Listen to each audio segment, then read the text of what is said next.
चूड़ामणिमहर्निशं श्रीरामानुजार्य मार्याणां चूड़ामणिमहर्निशम्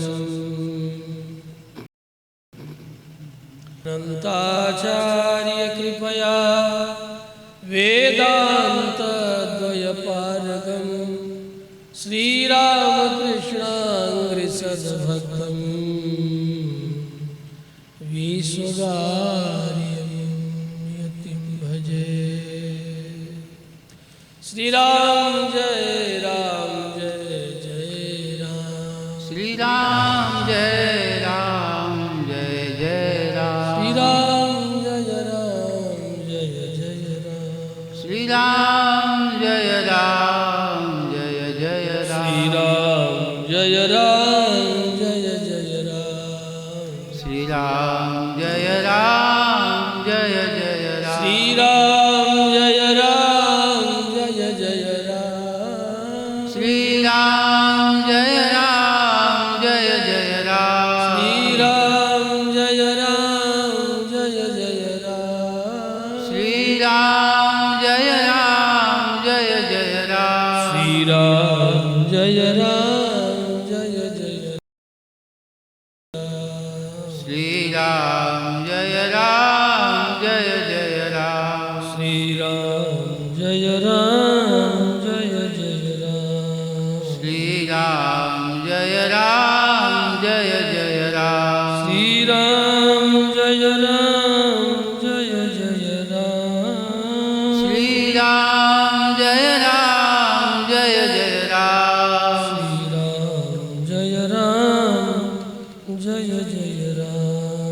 श्री राम जय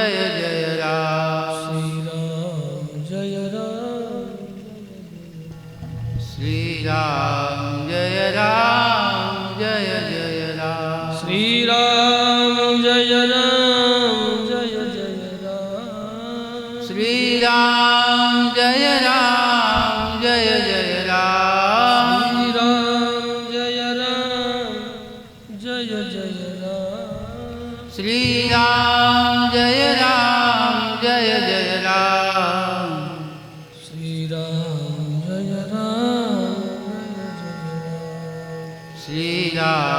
जय श्री राम जय जय राम। श्री राम जय जय राम। श्री राम जय जय राम। श्री राम जय जय राम।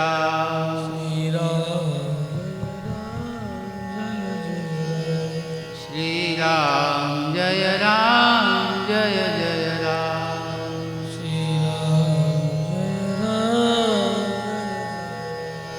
श्री राम जय जय श्री यज्ञ नारायण भगवान की जय। अखिल ब्रह्मांड नायक आनंद कंद सच्चिदानंद भगवान श्रीमन्नारायण, जिनका श्वास वेद समस्त मानवों के लिए धर्म अर्थ काम मोक्ष में स्वतः प्रमाण है। तदनुसार ईश्वर इतिहास पुराण एवं आप्त ऋषि महर्षियों का वचन भी वेदानुसारी होने के कारण चतुर्विध पुरुषार्थ को प्राप्त कराने में प्रमाणांगभूत स्वीकार किया जाता है। भगवत कथा रस रसिक प्रेमियों, चातुर्मास व्रत व्यास वेदार्थ श्रीमद रामायणी कथा हम सब श्रवण मनन निधिध्यासन नित्य ही क्षण ऋषि महर्षियों के तपापूर्ण धरा पर बैठ करके कर रहे हैं।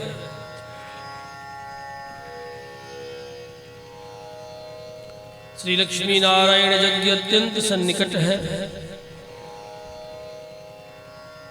श्रीमद रामायण में किष्किंधा कांड प्रसंग चल रहा है। श्री रामभद्र के बाणों से आहत होकर के बाली धरती पर पड़ा है।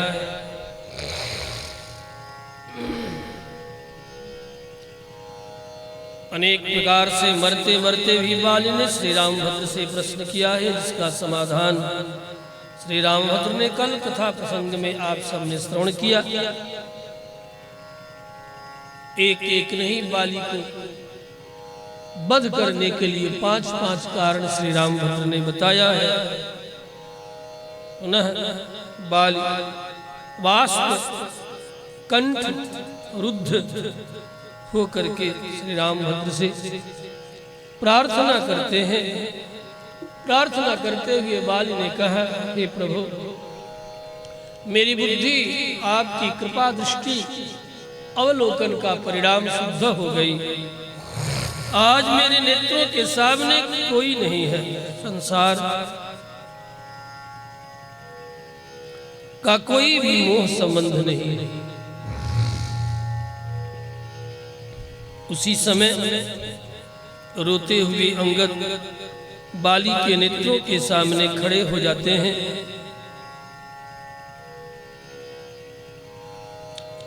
अंगद को रोते हुए देख करके बाली ने कहा, हे करुणामय रघुनंदन, बालः चाकृत बुद्धिश्च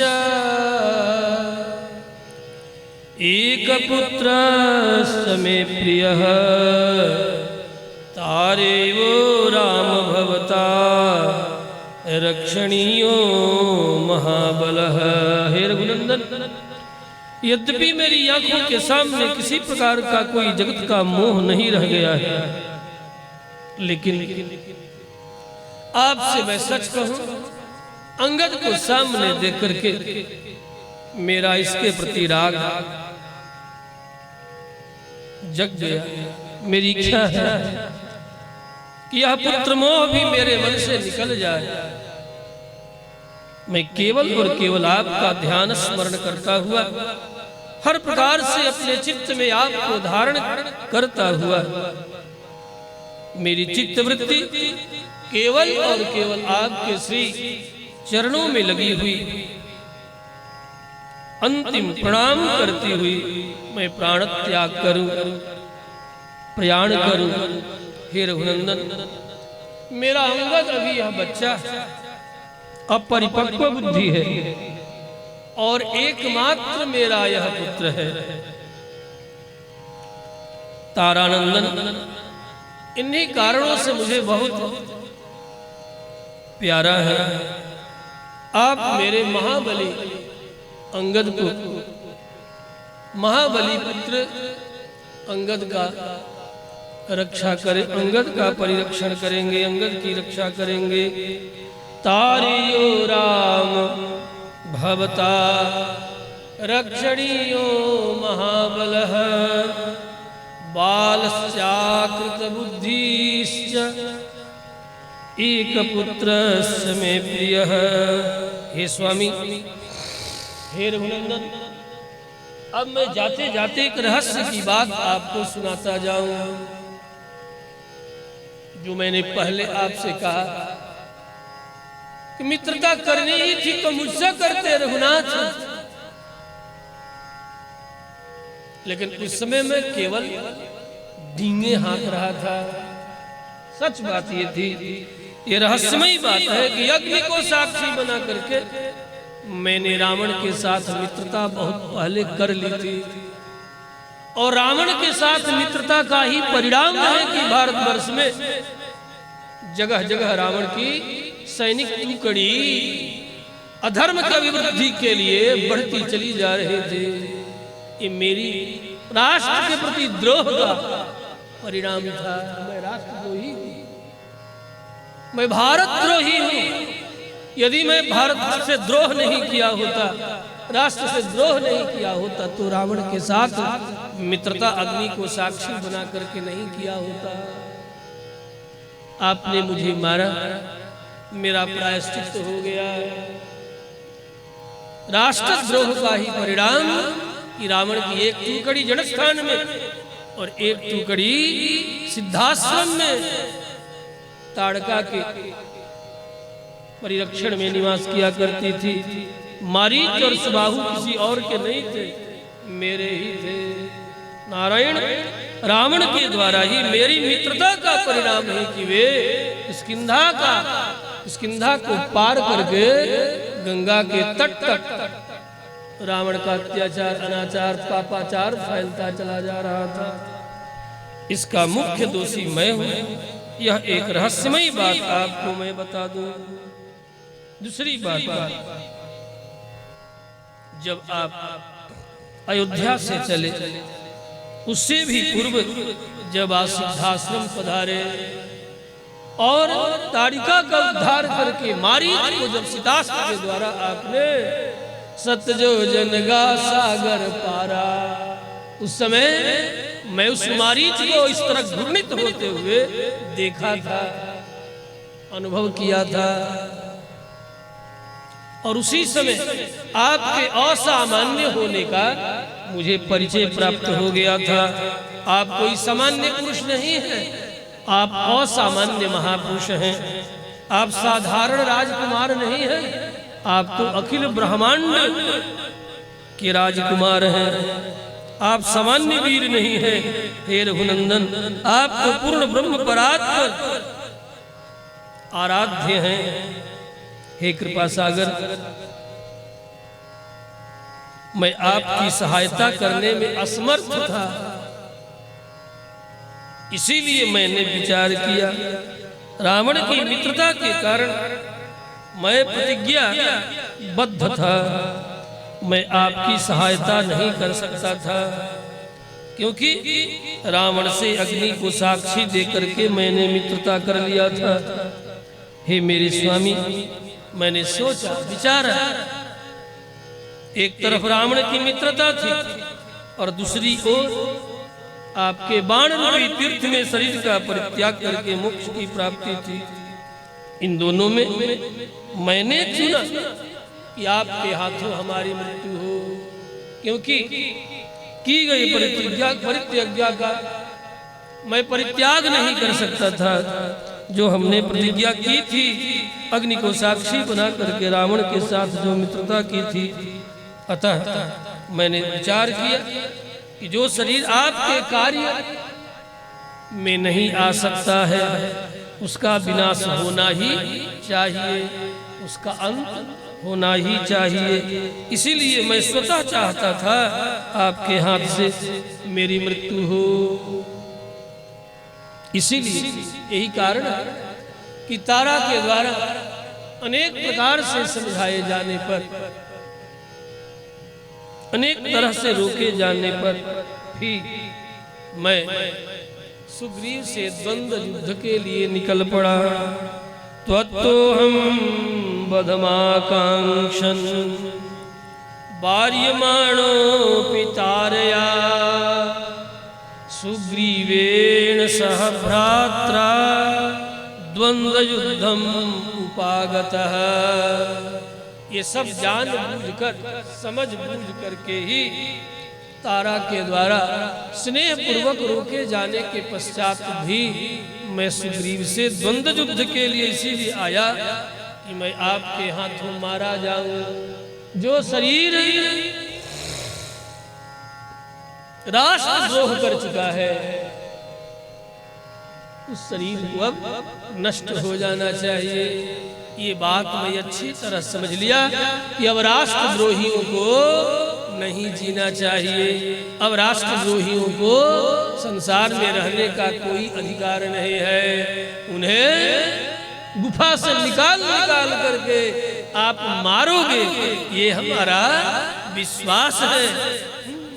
वैसे भी राष्ट्रद्रोही को सत्ता में निवास करने वाले लोगों का यह कर्तव्य है कि जहां कहीं भी राष्ट्रद्रोही हो, उसे चुन चुन करके, स्वदेश में हो चाहे परदेश में छिप करके, नकाबपोश धारण करके जी रहा हो, उसे ढूंढ ढूंढ करके मुसाद के तरह मार मार करके ठिकाना लगा देना चाहिए। जैसे इजराइली सैनिक मुसाद ढूंढ ढूंढ करके विश्व के कोने कोने से आज अपने शत्रुओं को ठिकाने लगा देता है, और किसी भी राष्ट्राध्यक्ष को बोलने की हिम्मत नहीं है कि सब प्रमाण वह ढूंढता है मुसाद इजराइली और ढूंढ ढूंढ करके मारता है। तो राष्ट्र के भीतर रहने वाले और राष्ट्र के बाहर जो लोग निवास कर रहे हैं, आज देखो खालिस्तानी कैसे ढूंढ ढूंढ करके मारे जा रहे हैं। चाहे तुम कनाडा में हो, चाहे नाइजीरिया, अफ्रीका में हो, किसी देश में रहोगे, तुम्हें ढूंढ ढूंढ करके मारा जाएगा। ये राष्ट्राध्यक्ष का कर्तव्य है।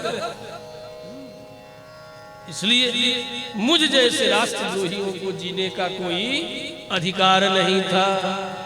ये रहस्यमयी बात आज मैंने, जो रावण ही जानता है और मैं ही जानता, इस संबंध में तारा को भी अंगद को भी कुछ ज्ञात नहीं, क्योंकि मेरा बेटा अभी बालक है। बालश्चाकृत बुद्धिश्च एक पुत्र समय प्रिय। और अपने पुत्र अंगद को इस प्रकार की कूटनीति का भी अभी तक मैंने, इस प्रकार की दुर्नीति का, कूटनीति का अभी तक मैंने रावण अंगद को किसी प्रकार का कोई ज्ञान नहीं दिया। मेरे बेटा की बुद्धि अभी बिल्कुल निर्मल है और बल में मेरे समान है। इसलिए हे नाथ दास अंगद कीजिए, अब नाथ करी करुणा बिलोकहु, दास अंगद कीजिए। अतः मेरे पुत्र अंगद को आप स्वीकार करें। तो हम बदमाकांक्षन बार्यमाणो पितारया, मैं आपके हाथों मरने की इच्छा रखता था। यदि आप पूछे कि ऐसा क्यों, इसलिए कि मैंने धर्मद्रोह तो किया ही, राष्ट्रद्रोह भी किया है। जो बात आप नहीं जानते थे, आप जितना जानते थे उतना ही आपने मुझे उत्तर दिया मेरे मारे जाने का कारण। लेकिन और कारण मैं बता रहा हूं कि मुझे क्यों मरना चाहिए, मुझे क्यों मार देना चाहिए।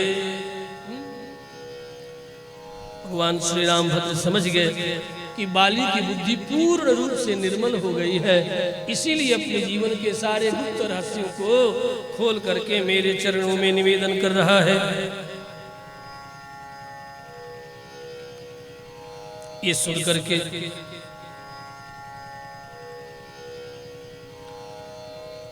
भाव विह्वल जो हृदय से वाणी निकल रही है बाली के श्रीमुख से, भावक प्रिय श्री रामभद्र भी भावुक हो गए कुछ क्षण के लिए और भावमय वचनों में श्री रामभद्र ने आश्वासन दिया है कि हे वानरेंद्र, तुम्हारे रहने पर, अब तुम्हारे नहीं रहने पर भी तुम्हारा पुत्र अंगद जिस प्रकार तुम्हारे जीते जी रहा करता था, उसी तरह तुम्हारे नहीं रहने पर भी राजकुमार के तरह जीवन यापन करेगा। उसे किसी भी प्रकार की कोई परेशानी नहीं होगी। वह उसी प्रकार मेरे और सुग्रीव के पास सुखपूर्वक निवास करेगा जैसे तुम्हारे गोद में निवास किया करता था, जैसे वह तुम्हारा स्नेह का एकमात्र अधिकारी था, उसी तरह वह सुग्रीव के भी स्नेह का एकमात्र अधिकारी होगा। इसलिए हे बाली, इसमें तनिक संदेह मत करो। यथा त्वय्यंगदो नित्यम वर्तते वानरेश्वर, तथा वर्तेत सुग्रीवे मयि चापि न संशयः। तनिक संदेह मत करो हे बाली। पुनः बाली ने प्रभु से भाव विह्वल स्वर में अंतिम प्रार्थना करने की आज्ञा ली। हे भीम विक्रम, हे नरेश्वर श्री रामभद्र, मैं आपके बाण से व्यथित होने के कारण चेतना शून्य हो गया था और अनजाने में मैंने आपके प्रति बहुत अनुचित शब्दों का भर्त्सना पूर्वक डांट करके गर्जना करके मैंने अनुचित शब्दों का प्रयोग किया, आपकी भर्त्सना की, उन्हें आप क्षमा करेंगे। हे मेरे स्वामी, मैं प्रार्थना पूर्वक आपको प्रसन्न करना चाहता हूं, जिससे कि आप अपनी करुणामयी दृष्टि से मुझे देख करके निहाल कर सकें।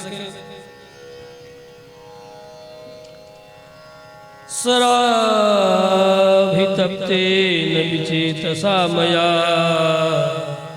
प्रभासितस्त्वं यद् जानता विभो। सराभितप्तेन विचेतसा मया प्रभासितस्त्वं यद् जानता विभो। इदं महेन्द्रोपम भीम विक्रम प्रसादितस्त्वं क्षम मे नरेश्वर। इदं महेन्द्रोपम भीम विक्रम प्रसादितस्त्वं क्षम मे नरेश्वर।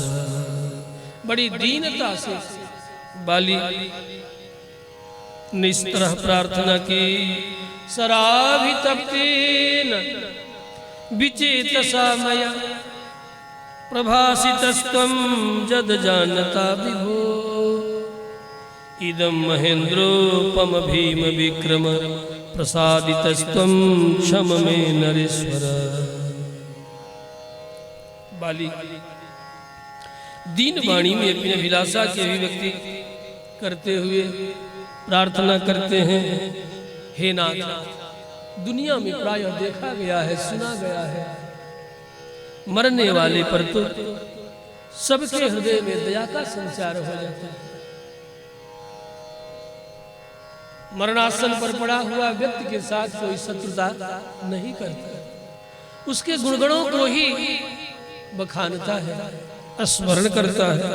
अब तो मैं 2-4 क्षणों का मेहमान हूं, 2-4 क्षणों का ही मेरा जीवन है, अब तो कुछ ही क्षणों में मैं मर जाऊंगा। इसलिए हे नाथ, इस म्रियमाण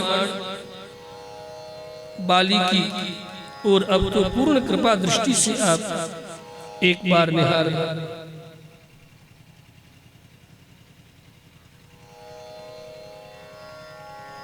अब नाथ करे करुणा बिलोकहु,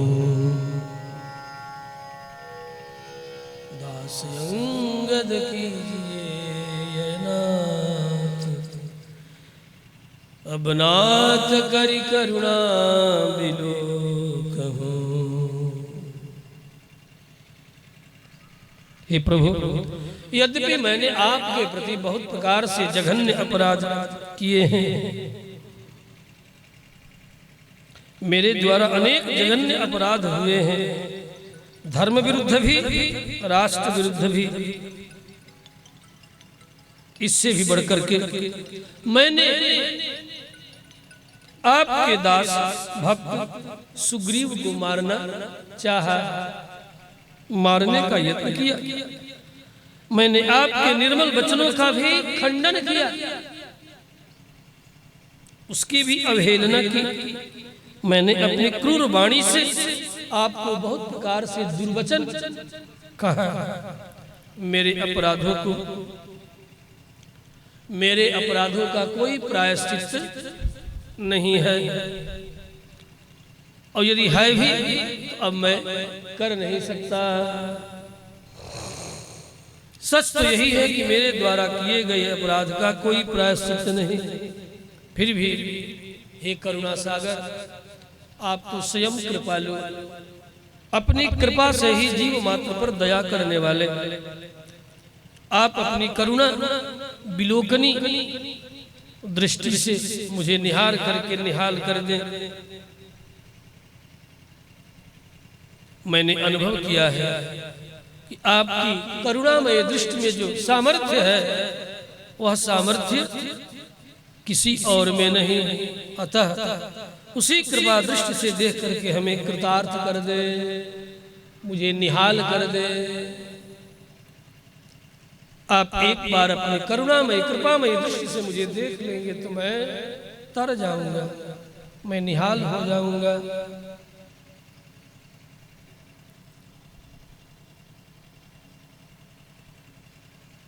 ये समाचार बाली के पराजित होने, बाण सैया पर पड़े, मरणासन की सूचना, बाणाघात की सूचना पूरे किष्किंधा नगरी में फैल गई।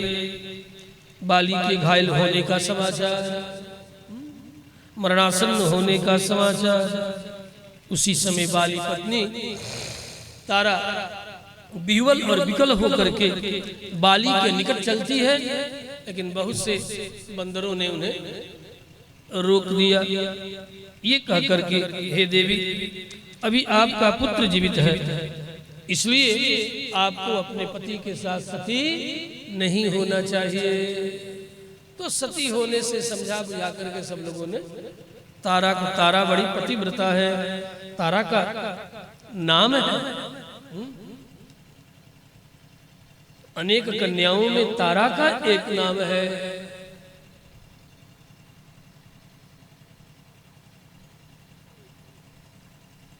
द्रौपदी तारा मंदोदरीस्तथा पंचकन्या स्मरे नित्यम सर्वपातकनाशनम।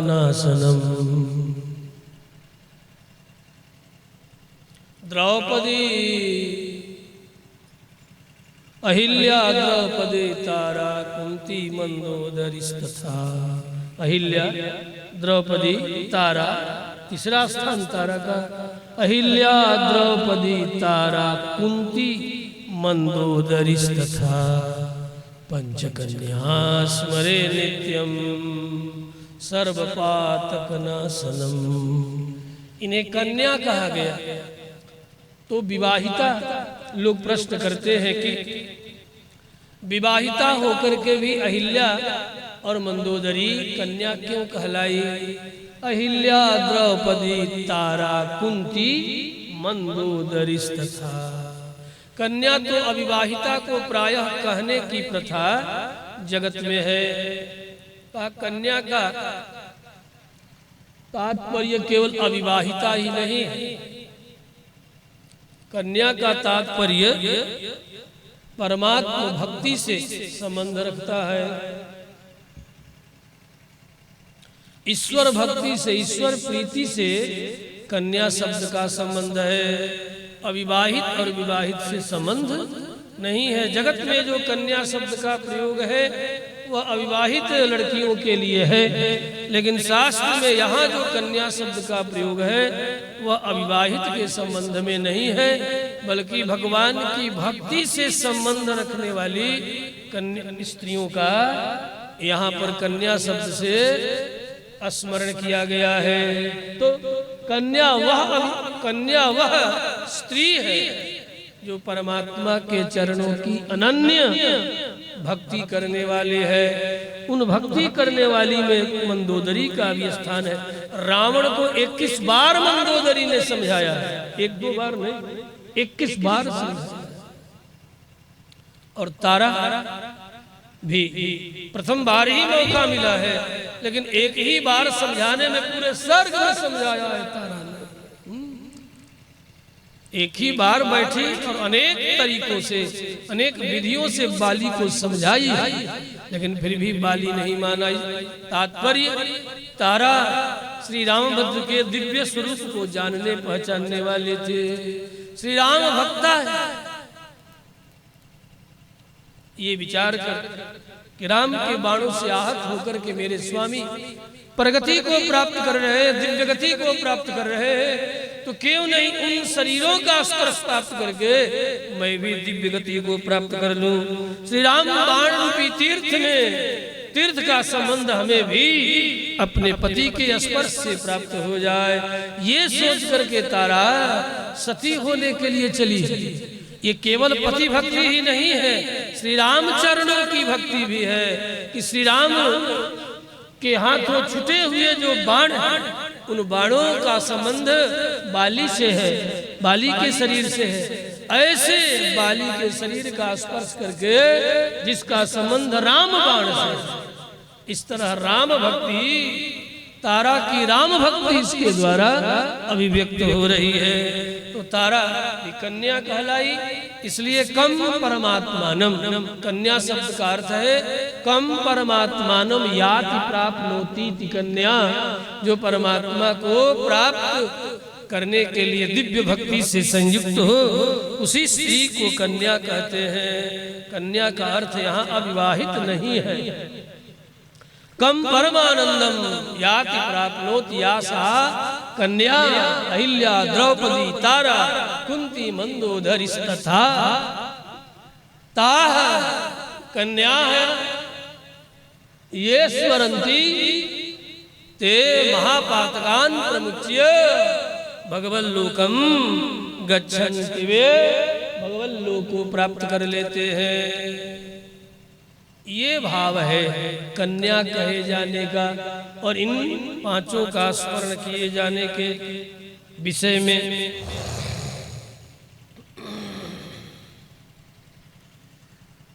श्री रामभद्र से बड़ी दीनता में बाली की प्रार्थना, पुनः तारा का आगमन और बंदरों द्वारा रोकना कि आप अंगद की माँ हो, आपका पुत्र जीवित है। तात्पर्य सबको सती होने का अधिकार नहीं है। जो पुत्रवती नारी है ये प्रथा नहीं थी।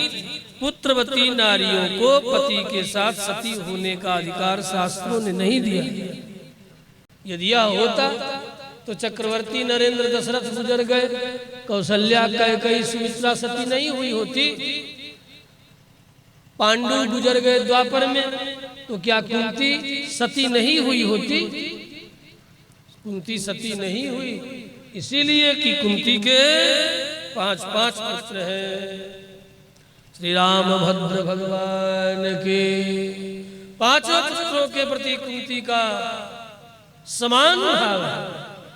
ठीक है, उस समय माद्री अवश्य सती हो गई, माद्री का सती होना कहा गया, और माद्री ने भी अपने पुत्रों को कुंती को समर्पित होकर के, माद्री अपराध बोध से ग्रस्त थी इसलिए सती। अपराध क्या था? जानती थी कि स्त्री का स्पर्श करते ही पांडु का शरीर प्राण परित्याग हो जाएगा। उनको साफ था, किंदम ऋषि का साफ था कि जिस तरह मैं जिस तरह अपनी स्त्री के संग के समय आपने मुझे बाणाहत करके मरने के लिए छोड़ दिया, उसी तरह जिस दिन आप स्त्री का स्पर्श करेंगे उसी दिन उसी स्त्री के स्पर्श का परिणाम आपकी मृत्यु हो जाएगी, आप मर जाएंगे। ऋषि किंदम का साप, उसी साप को लेकर के जीवित थे पांडव। एक दिन माद्री ये बात विस्मृत कर गई और भावनाओं के आवेग में बह गई। परिणाम पांडु को रोक न सकी और दोनों एक साथ स्पर्श का परिणाम पांडु की मृत्यु हो गई। इस मृत्यु को स्वतः माद्री ने अपनी मृत्यु कि मेरे कारण इनकी मृत्यु हुई है, इसलिए मैं जी करके क्या करूंगी, अपने को इनसे अलग ना रख सकी और मैं इनके मृत्यु का कारण बन गई। किंदन का लाख साफ था, लेकिन जब तक मेरा स्पर्श नहीं पाते तब तक इन्हें मृत्यु स्पर्श नहीं करते, इसलिए मेरे स्पर्श के कारण इन्हें मृत्यु आई है। अतः मैं जी के क्या करूंगी ये सोच करके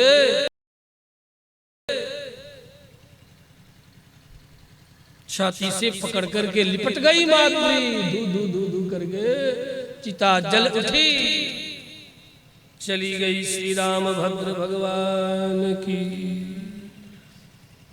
स्वजनों ने समझाया कि हे तारा, आप महारानी, हे देवी, अभी आपका पुत्र जीवित है, आप अनाथ नहीं हो, इसलिए जिन स्त्रियों के पुत्र जीवित हो उनको सती होने का कोई औचित्य नहीं है। आप लौट चलो और अपने प्रिय पुत्र अंगद के लिए जीवन धारण करो, अंगद की रक्षा करो। पिता चले गए, तुम भी चली जाओगे तो अंगद सर्वथा अनाथ हो जाएगा। इसलिए अंगद के लिए आपको शरीर धारण करना चाहिए। श्री राम का रूप धारण करके स्वयं जमराज जी आप पहुंचे हैं। आप उधर मत जाओ। जो बाली को मार करके अपने साथ लेकर के जा रहा है। अन्य बंदरों ने श्री रामभद्र को काल दंड ही कहा, जमराज ही कहा। जीव पुत्रे निवर्तस्व पुत्रं रक्षस्व चांगदम अंतको राम रूपेण हत्वा नयति बालिनम। इसके बाद तारा बड़ी विलाप करती है वहीं जहां बंदरों ने रोक दिया उन्हें, और पश्चाताप भी करती हुई कहती है, हाय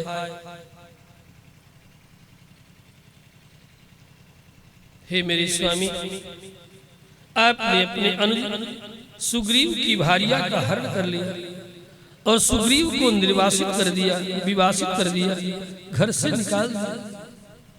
ये उसी का फल आपको आज प्राप्त हुआ है। यदि आप सुग्रीव को निर्वासित विवासित करके नंगे करके यदि आप घर से नहीं निकाले होते तो आज आपकी ये दुर्दशा नहीं होती। सुग्रीवस्य त्वया भार्या हृता च स विवासितः यत्तस्य त्वया व्युष्टिः प्राप्तेयं प्लवगाधिप। पुनः जिस समय तारा विलाप कर रही है उस समय श्री हनुमान जी महाराज उपस्थित होते हैं और बहुत प्रकार से तारा को समझाते हैं, हे देवी आप तो बड़ी विदुषी हो, विदुषी हो, वीरांगना हो, हर प्रकार के कार्यों को करने में दक्ष हो। आप जानती हो कि प्राणियों के जन्म और मृत्यु का कोई निश्चित समय नहीं है। क्षणार्धम नहीं हो जाना थी विधाता की इनकरी से, क्षण भर भी कोई नहीं जानता कि अगले क्षण विधाता किसके साथ क्या कर। इसलिए आपको बहुत विलाप नहीं करना चाहिए, शुभ कर्म का आचरण करना चाहिए। अधिक रोना धोना ये समझदार व्यक्ति का लक्षण नहीं है, विद्वत व्यक्ति का लक्षण नहीं है, ज्ञानियों का लक्षण नहीं है कि वो बहुत रोए। अधिक रोना धोना आदि जरूर ये लौकिक व्यवहार है, लेकिन ज्ञान की दृष्टि से ये बहुत उचित नहीं है।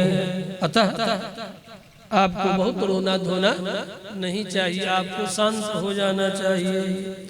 जानास्य नियतामेव भूतानां गतिं गति,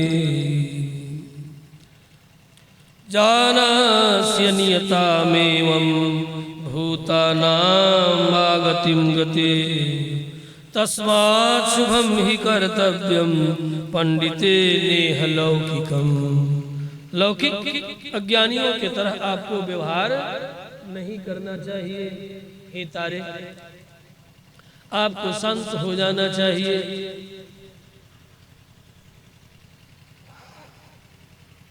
जीवन की अंतिम बेला में हे तारे सुनो, बाली की भगवान श्री रामभद्र के चरणों के प्रति दृढ़ भक्ति हो गई है। बाली की प्रीति की दृढ़ता का ही परिणाम है कि मरण काल में जबकि प्रायः लोगों की बुद्धि विकृत हो जाती है, मोहग्रस्त हो जाती है, कर्तव्य अकर्तव्य का विवेक नहीं रह पाता है, व्यक्ति कर्तव्य भाव से शून्य हो जाता है। परंतु हे तारे उसके विपरीत बाली की बुद्धि निर्मल हो गई थी। बाली श्री रामभद्र के चरणों का अनुराग निष्ठा प्राप्त कर लिया था। उनका हृदय राग द्वेष से शून्य हो गया, न उनकी उस समय किसी से शत्रुता रही और न किसी के प्रति मोह ही रह गया। उनमें विवेक जागृत हो गया। इस प्रकार से हनुमंत लाल समझा रहे हैं।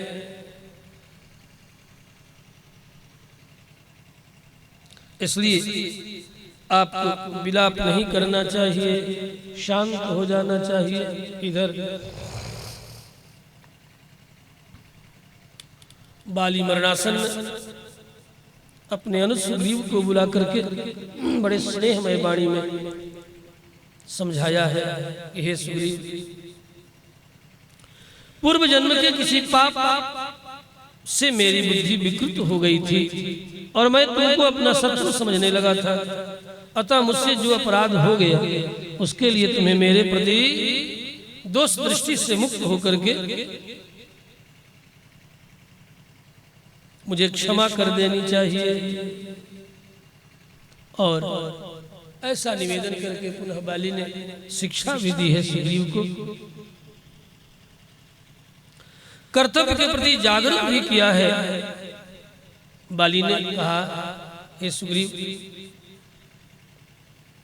ये तारानंदन तुम्हारे समान पराक्रमी है। तुम्हारी प्रतिज्ञा पालन में यह तुम्हारा सहायक सिद्ध होगा। तुम श्री रामभद्र के प्रति किए गए प्रतिज्ञा को भूलना मत। संसार के भोगों में आसक्त मत होना।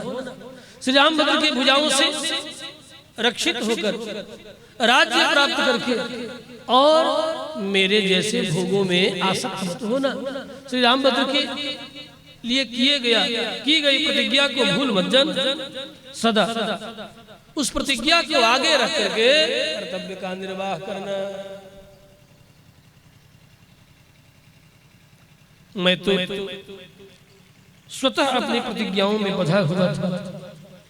अपने इस शरीर से रामभद्र की सेवा नहीं कर सकता था। जो मेरे लिए उचित था वह मुझे, मेरे किए गए अपराध का जो दंड था वह मुझे प्राप्त हुआ। एष तारात्मजः श्रीमान् स्वया तुल्य पराक्रमः रक्षसां च वधे तेषाम् अग्रतस्ते भविष्यते। ये आगे आगे मेरा पुत्र अंगद राक्षसों के वध करने में आगे आगे रहेगा, कभी पीछे नहीं हो सकता। जिन कर्तव्यों का पालन मैं न कर सकता था, मेरा अंगद श्री रामभद्र की सेवा में अग्रणी रहेगा। इसलिए हे सुग्रीव, इस अंगद को आप स्वीकार कर, ये सदा तुम्हारी प्रतिज्ञाओं के लिए जीवन और मरण दोनों धारण करेगा। हे सुग्रीव, संदेह रहित होकर के तुम्हें रामभद्र का कार्य करना चाहिए। श्री राम कार्य न करने पर बड़ा भारी अधर्म होगा, पाप लगेगा, कृतघ्नता होगी, मिथ्या प्रतिज्ञा करने का पातक भी तुम्हें लगेगा। इसलिए तुम राम कार्य को विस्मृत मत करना। हे सुकंठ, तुम यदि ऐसा विपरीत कार्य करोगे तो उसका विपरीत ही परिणाम तुझे प्राप्त होगा। इसलिए राम कार्य में तनिक भी प्रमाद मत करना। राघवस्य ते कार्यं कर्तव्यम अविशंकया स्याद धर्मो ह्यकर्णे त्वां च हिंस्याद मानितः। राम कार्य करने में यदि तूने प्रमाद किया तो यह बड़ा भयंकर पाप होगा सुग्रीव, और उसका परिणाम संभव है तुम्हें प्राप्त होगा। मरते समय बाली की बुद्धि बड़ी विलक्षण हो गई है। साथ ही सुग्रीव को इस तरह शिक्षा देते देते बाली ने कहा कि हे सुग्रीव, जन्म के समय बाली के इस संदर्भ में एक इतिहास है कि जन्म के समय में बाली के पिता इंद्र ने उसे एक कंचनी माला दी थी।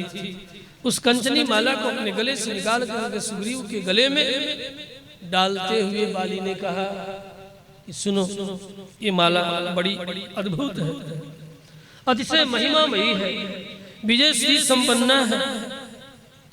श्री राम चरणों के दृढ़ प्रेमी, ईर्ष्या द्वेष राग मोह आदि दुर्भावनाओं से रहित महात्मा हुआ करते हैं। इसलिए तुम्हें हर प्रकार के मानसिक विकारों से रहित करने में ये कंचनी माला तुम्हारी सहायता करेगी। इसलिए हे सुग्रीव, मेरे हाथों से लेकर के इस माला को धारण कर। सुग्रीव ने सिर झुकाया है और बाली ने उस कंचनी माला को सुग्रीव के गले में डाल दिया है। सुग्रीव को बड़ी प्रसन्नता हुई कि जो भाई जीवन पर्यंत मुझसे द्रोह करता रहा, आज इसकी बुद्धि शुद्ध हो गई। जो माला चाहते तो भैया अंगद को दे सकते थे, तारा को दे सकते थे, लेकिन तारा और अंगद को न दे करके इन्होंने मुझे दिया। ये देखकर सुग्रीव पश्चाताप की अग्नि में जलने लगे। हाँ, इतना विलाप करते हैं कि तड़पने लगते हैं कि मैं जीकर के भला क्या करूं, मुझे मर जाना चाहिए। रामभद्र ने बड़ा समझाया कि क्या कर रहे हो तुम, कि मैं भी बाली के साथ ही मर जाऊंगा, मुझे भी मार डालूंगा। आज भाई के प्रति प्यार जग गया है। जब कंचनी माला बाली ने गले में डाल दिया है, समझा करके दिया है। इमाम च माला माधत्स्व दिव्यां सुग्रीव कंचनीं उदारा श्री स्थिता ह्यस्यां संप्रजह्यान मृते मयि। मुझ मरण धर्मा बाली के गले में यदि यह माला रह गई तो महिमामयी ये माला महिमा से शून्य हो जाएगी। इसलिए हे बाली, हे सुग्रीव, आओ, मैं तुझे अपने हाथों से तुम्हारे शोभन कंठ में इसे मैं धारण करा दूं। धारण कराने के बाद सुग्रीव बड़े विकल हुए हैं, बड़े देर तक विलाप करते रहे, पश्चाताप की अग्नि में जलते कि हाँ, अंत मैंने क्या करा। मैं इनके हृदय के स्नेह को नहीं समझ पाया और इन्हें मरवा दिया। बाली बधजन्य प्रसन्नता दुख के रूप में परिणत हो गई। सुग्रीव का कंठ रुद्ध हो गया और छाती पीट पीट करके विलाप करने लगे। हर्षम त्यक्त्वा पुनर्दीनः, महर्षि ने कहा वो हर्ष नहीं रह गया जो हर्ष बाली के मरने से सुग्रीव को जो हुआ, वो हर्ष काफूर हो गया, गायब हो गया और बाली के स्नेह का अनुभव करके विलाप करने लगे। हाय, मैं जीवित क्यों हूं। सुग्रीव का बैर भाव समाप्त हो गया। वे अतंद्रित होकर के और विलाप करने लगे। तदबाली वचना शांतः कुर्वन् युक्तं अतंद्रितः जग्राहसोऽभ्यनुज्ञातो मालां तां चैव काञ्चनी, मालां तां चैव काञ्चनी। पश्चात अंगद को कर्तव्य बोध की शिक्षा दी बाली ने।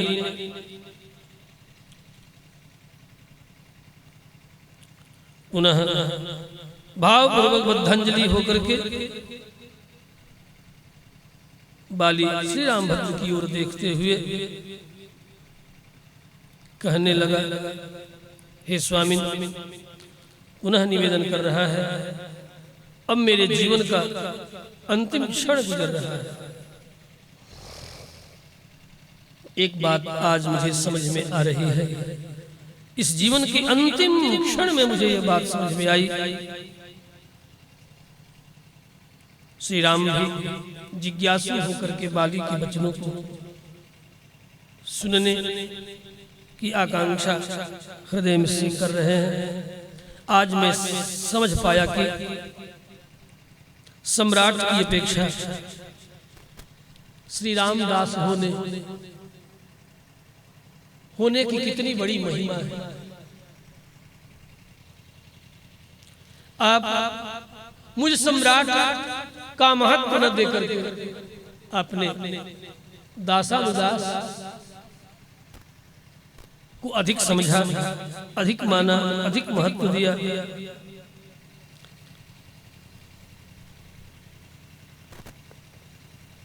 आपने जो मैंने प्रश्न किया और आपने उत्तर दिया, आज मेरे हृदय में आपके द्वारा दिए गए उत्तर बैठ गया है। यद्यपि उत्तर से तो मैं पूर्ण संतुष्ट हो गया, परंतु पश्चाताप में असंतोष बढ़ गया। क्या असंतोष?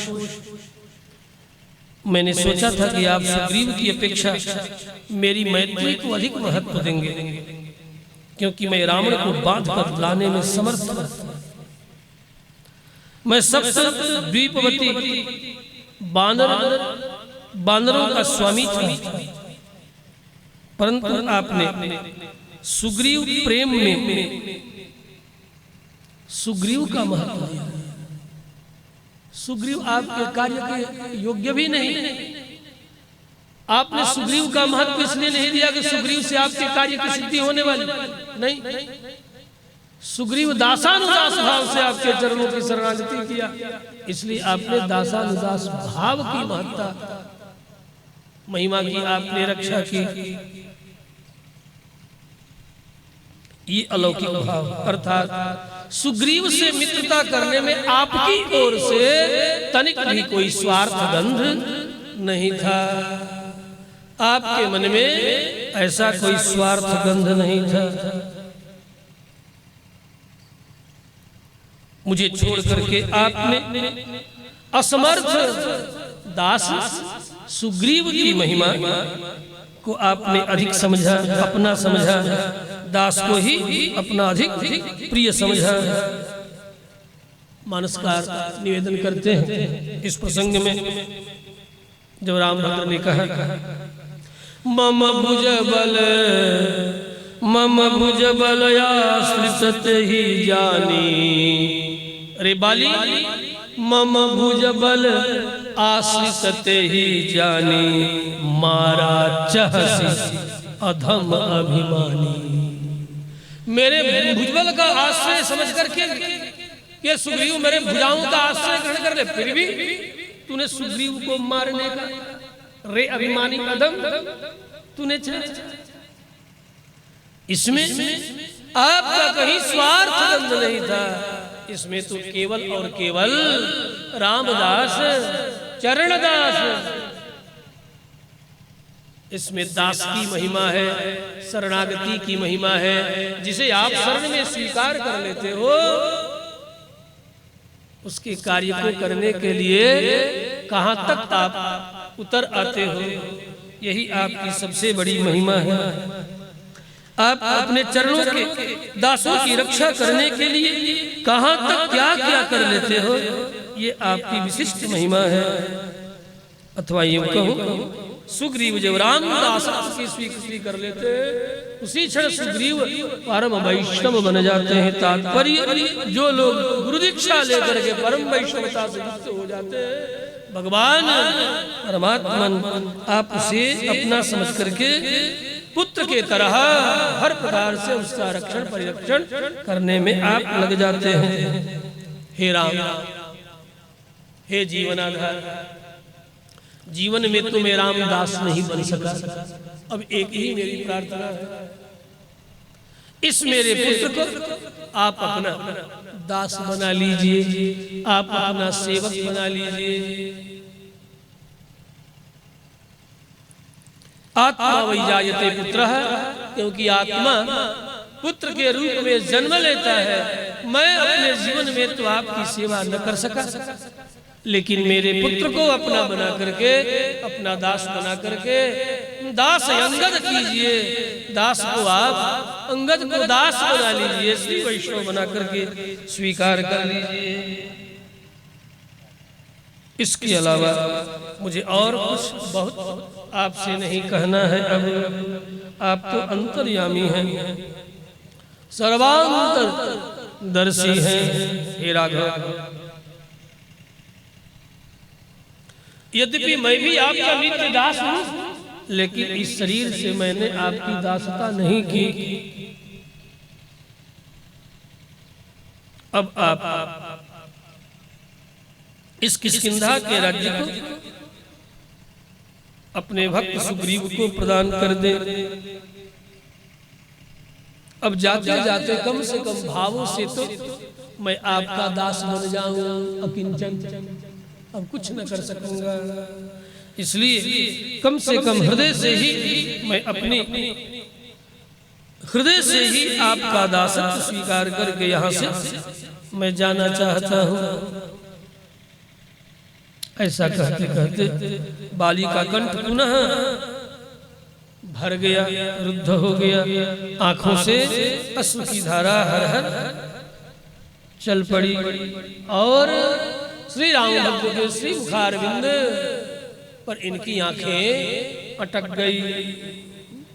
श्री रामभद्र के श्री मुखारविंद का मानो भ्रमर की तरह लुब्ध होकर के श्री राम मुख कमल पर आग का पान करने लगे। बाली के महाप्रयाण के पश्चात, मतलब इस तरह बाली ने महाप्रयाण किया। फिर महर्षि वाल्मीकि ने एक सर्ग में तारा के विलाप का विस्तृत वर्णन किया। मैं तारा के विलाप को पुनः प्रणाम करता हूँ। एक बार जो कहना था कह दिया। यद्यपि तारा बहुत प्रकार से शोक व्यक्त करती हुई विलाप की है, पूरी एक सर्ग में महर्षि ने वर्णन किया है। एक दो शब्दों में इतना ही कहूं। विलाप करती हुई तारा ने कहा, हे स्वामी, स्त्री की शोभा पति के साथ में ही है और पति के गुजर जाने के बाद सकल सुख संपत्ति होते हुए भी घर परिवार समाज उसे विधवा कहता है, उसे किसी प्रकार का कोई मान नहीं देते। ये सबसे बड़ी दुख की बात है। धन धान्य से समृद्ध होकर के भी हर प्रकार के घर परिवार में सुख समृद्धि होते हुए भी उस नारी को कोई सधवा नहीं करता। उसका मुख देखने में भी लोग कतराते थे। इससे अधिक कोई क्या करता। इसलिए मैं जीना नहीं चाहती, फिर भी अंगद के लिए आपकी आज्ञा मैं किसी तरह जीवन धारण करूं। पति ही ना तु या नारी कामं भवतु पुत्रिणी, धन धान्य समृद्धापि विधवा इत्युच्यते जनैः, धन धान्य समृद्धोपि विधवा इत्युच्यते जनैः। इससे अधिक मैं और क्या कहूं। तारा अपने मृत पति को संबोधित करके इस तरह अनेक प्रकार से विलाप करते हैं। एक और बहुत मार्मिक तारा के शब्द है। तारा ने कहा, हे स्वामी, इस महान समर यज्ञ में ये यज्ञ चल रहा है। अभी आपने कौन सा यज्ञ किया? समर यज्ञ, युद्ध यज्ञ। भारतवर्ष में युद्ध भी यज्ञ है, युद्ध भी धर्म है, युद्ध का भी धर्म है। ये भारत ऐसे जैसे नहीं है। जीवन का यदि धर्म है तो मृत्यु का भी धर्म है। ये आपका भारतवर्ष है। यहाँ हर कृत्य यज्ञ रूप है। यहाँ तक कि अंतिम समय की जो चिता पर शरीर रख दिया जाता है वो क्या है? अंतिम यज्ञ है। उसे अंतिम यज्ञ कहा जाता है। अंत्येष्टि। अंत्येष्टि में क्या शब्द है? अंत्य धन इष्टि, अंत में होने वाला यज्ञ। वह यज्ञ किससे होता है? इन्हीं सप्त धातुओं को होम्य द्रव्य बना करके क्रव्याग्नि में आहुति की जाती है। ये भारत यज्ञमय है। भारत की सारी विधाएं युद्ध भी यज्ञ है। इसी बात का स्मरण करती हुई तारा कहती है, हे स्वामी, आपने युद्ध रूप यज्ञ का अनुष्ठान किया। आज तक जीवन काल में आपने जितना अनुष्ठान किया है, सभी अनुष्ठान में मुझे अपना दक्षिणांगी बना करके आपने गठबंधन करके मेरे साथ सारे यज्ञों को संपन्न किया, सारे शुभ कार्यों को संपन्न किया। लेकिन जब ये समर यज्ञ युद्ध यज्ञ जब आपने ठाना, इस अनुष्ठान में मुझे अवसर नहीं प्रदान किया। आखिर मैं कौन सी ऐसी अपराध कर बैठी थी कि आपने युद्ध यज्ञ में मेरा मुझे साथ नहीं लिया। मैं भी यज्ञ के अंत में श्री राम भक्त के बाण रूपी तीर्थ में शरीर का परित्याग करके आप ही के साथ साथ परलोक गति करती। जिस तरह आज आप जा रहे हैं श्री राम भक्त के बाण रूपी तीर्थ जल में स्नान करके से आप कृतार्थ हो रहे हैं, काश मैं भी कृतार्थ हो गई होती। यह स्नान यज्ञ के अंतिम स्नान को अवृत स्नान कहते हैं। तारा ने निवेदन किया, तारा बड़ी विदुषी है, यद्यपि मैं तो छोड़ ही दिया था। ये प्रसंग क्या कहूं, लेकिन कुछ एक भाव ऐसा सुंदर है कि कहे बिना रहा न जा रहा है।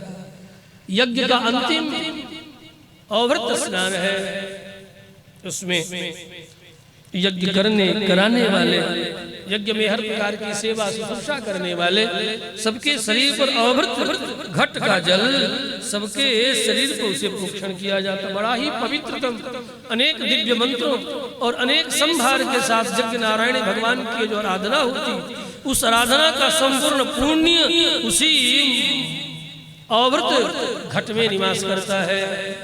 उसका बूंद मात्र भी शरीर पर यदि स्पर्श हो जाए तो व्यक्ति निष्पाप हो जाता है। तारा विलाप करती हुई कह रही है, आपने युद्ध यज्ञ किया, युद्ध यज्ञ का अनुष्ठान किया और अनुष्ठान पूर्ण भी हुआ।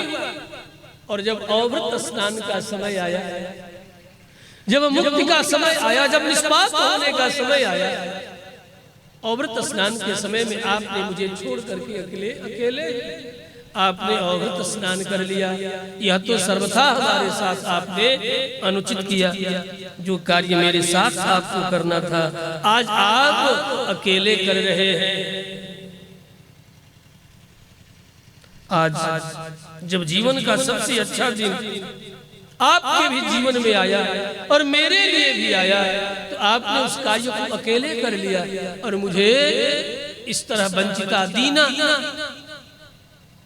अबला को अकेला आपने छोड़ दिया। ऐसा करके आपने मेरे साथ बहुत बड़ा अपराध किया। यह जीवन का अंतिम आपका यज्ञ था।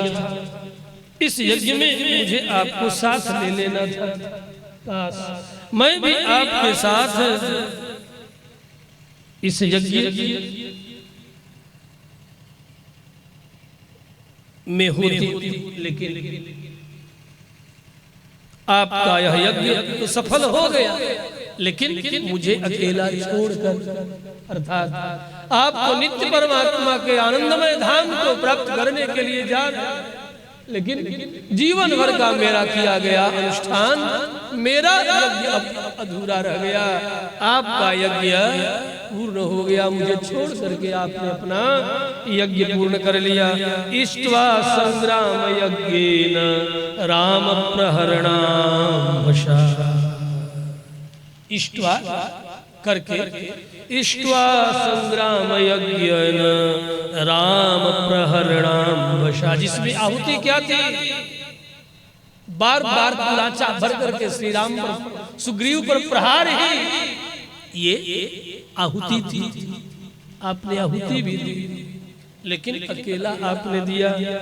तस्मिन् नवभृते स्नातः कथम पत्न्या मया बिना। मेरे बिना आप कैसे इस यज्ञ को पूर्ण कर लिए? यद्यपि आपका यज्ञ पूर्ण हो चुका, लेकिन मेरे बिना मुझे छोड़ करके आपने जो किया, ये आपने अच्छा मेरे साथ नहीं किया। आप प्रायः कहते थे कि हे तारे, हे मेरी प्राण वल्लभा, हे तारे, तुम्हारी सम्मति सदा अनुकूल परिणाम देने वाली होती है। लेकिन आज मैं लाख आपके चरणों को पकड़ करके छाती से लगा करके आपको मनाने का यत्न कर रही थी, लेकिन आपने एक न सुनी हमारी, जो सदा ये कहा करते थे कि हे तारे, आज तक जितने भी कृत्य मैंने किया तुम्हारे सलाह से किया, उसमें मुझे सफलता प्राप्त हुई, लेकिन आज इस अंतिम समर यज्ञ में मेरा सलाह आप न सुन सके, मेरी आपने अवमानना की। नहीं तारा मतम किंचित अन्यथा परिवर्तते, ऐसा ही प्राय आप कहा करते थे कि हे तारे, तुम जो भी सलाह परामर्श देती हो, तुम्हारा परामर्श का सम्मान करके आज तक मैंने जो भी कृत्य किए उन कृत्यों में मुझे सफलता ही प्राप्त हुई, परंतु हाहन आज आपने मेरी हितैषी भावना से परिपूर्ण प्रार्थना को महत्व नहीं दिया, उसे ठुकरा दिया, मेरे स्नेह को धिक्कारा कि मैं आपको रोक न सकी। आज मैं अपने प्रेम पास में आपको बांध न सकी, मैं आपको रोकने में सफल न हो सकी, उसका परिणाम मेरे सामने आ गया। आपका निष्प्राण शरीर मेरे सामने पड़ा, आपके मारे जाने से मैं भी पुत्र के साथ मारी गई। अब तो सब प्रकार की श्री आपके साथ मुझे और आपके वात्सल्य भाजन अंगत को भी त्याग रही है। आपके बिना हम दोनों की शोभा सर्वथा चली गई। न मे बचः पथ्यमिदं त्वया कृतं, न चास्मि शक्ता हि निवारणे तव। हता सपुत्रास्मि हतेन संयुगे, सह त्वया शीर्विजहाति मामपि। हता सपुत्रास्मि हतेन संयुगे, सह त्वया शीर्विजहाति मामपि। इस प्रकार तारा ने अनेक तरह से सुंदर हार्दिक भावों से युक्त होकर के विलाप की।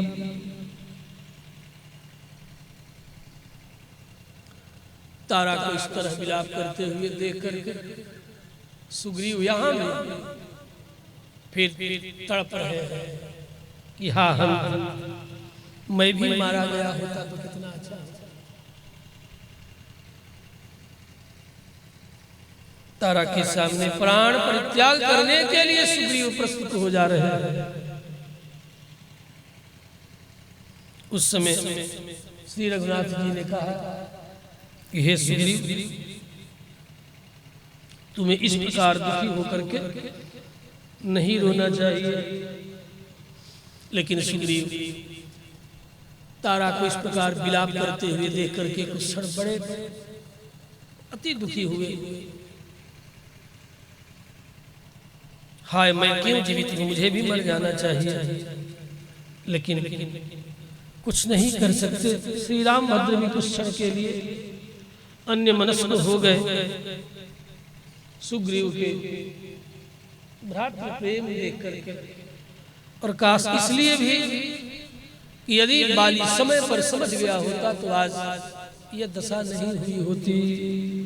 इतीव मारतस्य रघुप्रवीरः श्रुत्वा वचो बाली जघन्य, जस्य संजात बाष्पः परवीरहंता, रामो मुहूर्तम विमना बभूव। इसलिए राम विमना हो गए कि काश जीवन रहते रहते बाली समझ गया होता, लेकिन बाली समझ न पाया। काश बाली यदि समझ गया होता तो आज बाली की दुर्दशा न होती। और सुग्रीव, जब बाली और सुग्रीव के बीच बैर भाव चला गया, काश ये पहले चला गया होता तो कितना अच्छा होता। क्योंकि श्री राम भद्र भी मानवीय लीला कर रहे हैं, इसलिए मानवीय दृष्टि से ही इन प्रसंगों को हमें अनुभव करना चाहिए।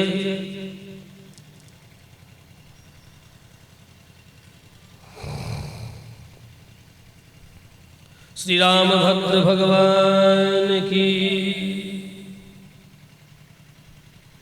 इन प्रसंगों में अनेक टीकाकारों ने बड़ा सुंदर अनुभव किया।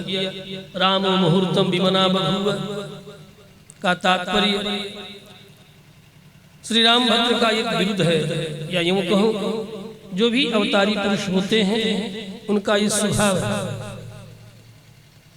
कि वे अपने आश्रितों के कार्य को संपन्न करते हैं पहले, अपना काम बाद में, लेकिन आश्रित का कार्य पहले पूरा कर देते हैं। सूची कटाह न्याय से कि चलो हमारा काम तो बहुत बड़ा है, चलो पर इसका काम कर दो, जिससे कि आश्रित आश्रय में बना रहे। इसलिए ये ज्येष्ठ और श्रेष्ठ महापुरुषों का सहज धर्म आश्रितों के कार्यों को पहले संपन्न करते हैं। उनका अपना कोई स्वतंत्र कार्य वैसे होता भी नहीं, और काश होता भी यदि है तो अपने आश्रितों के कार्यों को संपन्न करते हैं। जब सुग्रीव ने कहा कि श्री रामभद्र से बाली मेरा शत्रु है, और श्री राम ने उसका वध भी कर दिया है, सुग्रीव को आंसू बहाकर के रोते हुए देख करके स्वयं भी रामभद्र आंसू बहा करके रुदन कर रहे हैं कि काश पश्चाताप कि काश ये भावना पहले प्रकट हो गई होती, बाली के हृदय में तो ये दिन न देखने पड़ते, तब ये दोनों ही सप्राण मेरी सहायता करने में, मेरी सेवा करने में अग्रसर होते। आज केवल सुग्रीव के साथ ही मैं जनक नंदिनी जानकी को खोजने का यत्न नहीं करता, तो बाली का भी मुझे साथ प्राप्त हुआ होता। यहाँ राम मुहूर्तम विमना बभूव का यह तात्पर्य अनेक टीकाकारों ने अभिव्यक्त किया है। फिर राम जी ने तारा को भी आश्वस्त किया है, ये तारे सुनो, सूरवीरों की पत्नियां इस प्रकार के विलाप नहीं किया करती है। तुम विदुषी भी हो, सूरवीर बाली की पत्नी हो, कोई सामान्य की नहीं। संपूर्ण भूमंडल का एक छत्र सम्राट बांदराधिपति बाली की पत्नी हो, तुमको इस तरह लौकिक नारियों की तरह विलाप नहीं करना चाहिए। विधाता का विधान ही ऐसा था। हे तारे, जिस प्रकार तुम बाली के जीवन काल में रहती थी, उसी प्रकार तुम अपने पुत्र अंगद के साथ रानी के तरह सुग्रीव के राज्य में भी निवास करोगी। उसी तरह तुम्हारी आज्ञा पूरे राज्य में चला करेगा। वही सुख और वही आनंद में प्राप्त होगा। तुम्हारा पुत्र, सुनो हे तारे, तुम्हारे पुत्र को मैं युवराज पद पर अभी तुम्हारे सामने ही अभिषेक करता। श्री रामभद्र ने अंगद को युवराज पद पर स्वतः अपने हाथों से मानो तिलक लगा करके अभिषिक्त कर दिया। प्रीतिम पराम प्राप्स्यसि तां तथैव पुत्रस्य प्राप्स्यति यौवराज्यं धात्रा विधानं विहितं तथैव न शूरपत्न्यः परिदेवयन्ति। इस तरह वीरांगनाओं की, वीर पुरुषों की पत्नियां इस तरह विलाप नहीं करती। युवराज को श्री रामभद्र ने अंगद को युवराज पद पर अभिषेक कर दिया।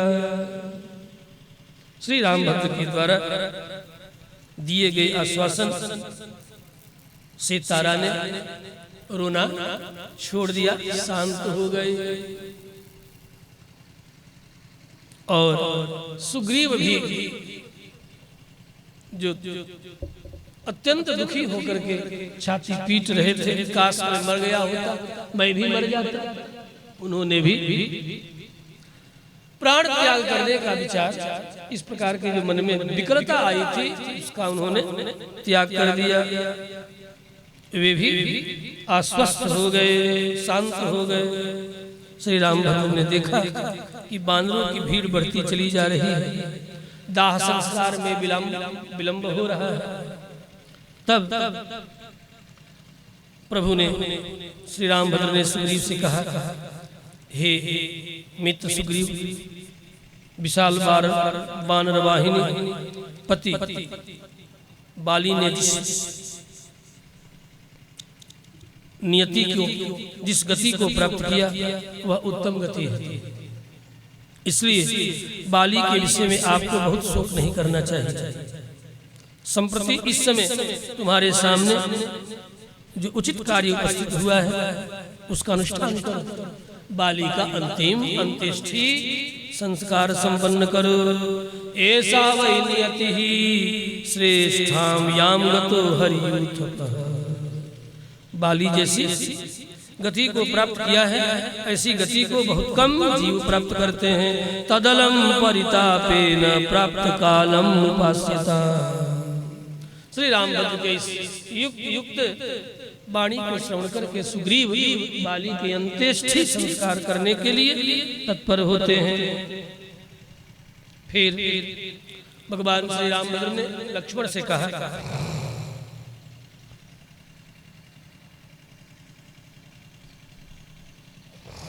यह लखन तुम भी इसमें सुग्रीव का साथ दो।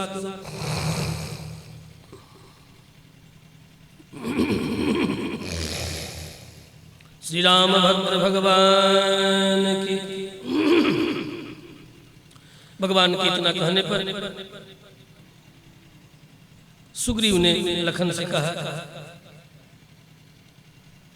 क्योंकि उस समय सुग्रीव का कर्तव्य विवेक नष्ट हो गया था। उन्हें यही नहीं सुझा था कि प्रभु की आज्ञा का पालन मैं कैसे करूं। अवदत् प्रस्तुतम वाक्यम सुग्रीवम गतचेतसम। अतः श्री लक्ष्मण ने निर्देश दिया, यह सुग्रीव, अब आप अंगद और तारा को साथ में लेकर बाली के दाह संस्कार संबंधी प्रेत कार्य संपन्न करें। आप अपने सेवकों को आज्ञा दे कि बाली का दाह संस्कार करने के लिए प्रचुर मात्रा में सूखी लकड़ियों को लाया जाए, दिव्य चंदन काष्ठादि का संग्रह किया जाए, जिससे स्मशान भूमि का वातावरण सुगंधित बना रहे। इस तरह लखन ने सब विधि समझा करके सुग्रीव को बताया और उनके बताने के अनुसार पुनः बाली का अंतिम संस्कार संपन्न हुआ। चंदनानि च दिव्यानि बाली संस्कार कारण समाज्ञापय काष्ठानि शुष्कानि च बहूनि च तारांगदाभ्याम सहितो बालिनो दहनं प्रति कुरुत्वमस्य सुग्रीव प्रेत कार्यम अनंतरम। फिर बाली का अमृत शरीर ले जाने के लिए महायात्रा के लिए यान तैयार किया गया।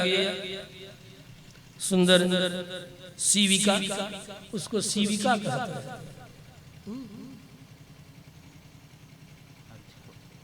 महायान भी कहते हैं।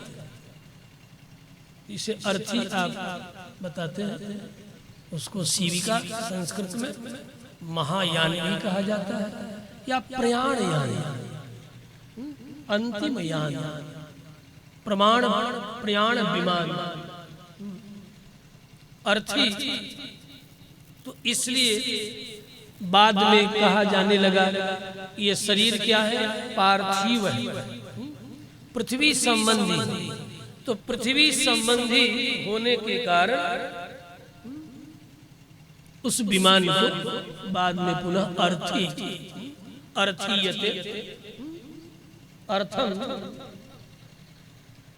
पृथ्वी, अर्थम अर्थीयते, अतएव अर्थी। जो पृथ्वी संबंधी शरीर को धारण करके चले, इसीलिए उसका नाम बाद के दिनों में अर्थी भी हुआ। तो सुंदर अर्थी सजाई गई, सीविका सजाई गई। वो इतनी सुंदर थी कि दूर से देखने में सिद्धों के विमान की तरह वह अर्थी प्रतीत हो रही थी। वह सीविका लग रही थी। विमान सिद्धा नाम, ऐसा वर्णन किया महर्षि ने। सुग्रीवेण ततः सार्धं सोंगतः पितरं रुदन चिंता चितामारूपयामास शोकेनाभि प्लुतेन्द्रियः। फिर अंगद के साथ सुग्रीव ने दाह संस्कार के निमित्त चिता बनाई जाती है, शरीर रखा जाता है और बाली नंदन स्वतः अपने हाथों से पिता को मुखाग्नि प्रदान करते हैं। श्री रामभद्र भगवान की विधिवत संस्कार संपन्न हुआ। फिर सबने जलांजलि प्रदान की। प्रेत कार्य का अंगरूप इस तरह कुछ क्षण के लिए सब मौन हुए। फिर आगे श्री लखनलाल सुग्रीव को लेकर के जाते हैं। प्रेत कार्य संपन्न होने के पश्चात सुग्रीव का विधिवत किष्किंधा के राजपद पर अभिषेक होता है और विधि पूर्वक अंगद को पुनः युवराज बनाया जाता है। संस्कृत्य बालिनम तम तु विधिवत प्लवगर्षभः आजग्मुरुदकं कर्तुं नदीं शिवजला शिवा। शेष कार्य शेष कथा आगे के दिनों में अब आप सब फिर अब जैसा हो देखेंगे कैसे कौन सुग्रीव का विधिवत संस्कार राज्याभिषेक कर रहे हैं। सब विस्तार से आप सब सुनेंगे। खेती गृहस्थी नौकरी व्यापार करते हो श्री लक्ष्मी नारायण महायज्ञ में सेवा सत्कार सहयोग करते हुए जो जन श्रीमद् रामायणी कथा श्रवण करके मनन करते हैं, निधिध्यासन करते हैं, वे निश्चय ही यज्ञ नारायण भगवान की दिव्य कृपा प्राप्त करके दिव्य धाम के अधिकारी बनते हैं। यही निसंदेह तथ्य है। 2 बार हरिनाम विश्राम। श्री राम जय जय राम, श्री राम जय जय राम, श्री राम जय जय राम, श्री राम जय जय राम, श्री राम जय जय राम, श्री राम जय जय राम,